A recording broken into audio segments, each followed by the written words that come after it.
জন্মতিথি to you, happy জন্মতিথি to you. দাঁড়াও, এই জন্মদিন তোমাদেরকে বলবো। এই প্রথমেই দিয়ে দিচ্ছি ভাত। সত্যি বলতে প্রত্যেক বছরের জন্মদিনে কত পদ করি মা? 18-19 পদ। এবার করতে পারিনি গো, কোমরের ব্যথায় আমি মাছ করি 5 পদে।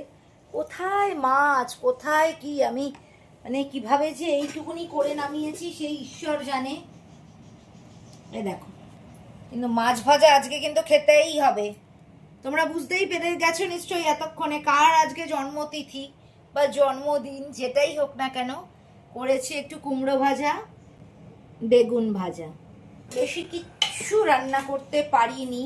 করেছি হলো ইলিশ মাছের মাথা দিয়ে মুগ ডাল, একটু ধনেপাতা কুচি ছড়িয়ে দিয়েছি, ইলিশ মাছ ভাপা, লাল লাল মাংসের ঝোল, রয়েছে হলো চাটনি আর পাঁপড়, টমেটো স্যালাড রয়েছে।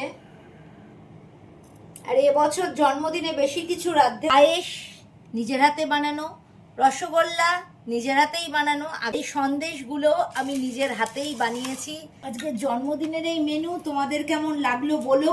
সেই সঙ্গে আমি তাকে পায়েস খাওয়াতে খাওয়াতে বলবো আজকে কার জন্মদিন। পাতে একটু ঘি দিয়ে দিলাম, ঘি ভাত জন্মদিনে খেতে হয়, ছোটোর থেকে শুনেছি। তার মুখে একটু পায়েস তুলে দেব, সেই সঙ্গে বলে দেব তোমাদের আজকে আমাদের বাড়ির কার জন্মতিথি। তাকে বলেছিলাম মুখটা দেখাতে, সে নির্ভেজাল ভাবে দেখাতে চাইছে না। মুখটা কি দেখাবে? বাহ, ওই তো বলে দিয়েছে না দেখাবে না। চলো একটু পায়েসটা মুখে দিয়ে নি। নাও পায়েস নাও, বেশি দিচ্ছি না কারণ পেট ভরে গেলে খেতে পারবে না। একটু জল মুখে নাও, নাও একটু জল মুখে নাও,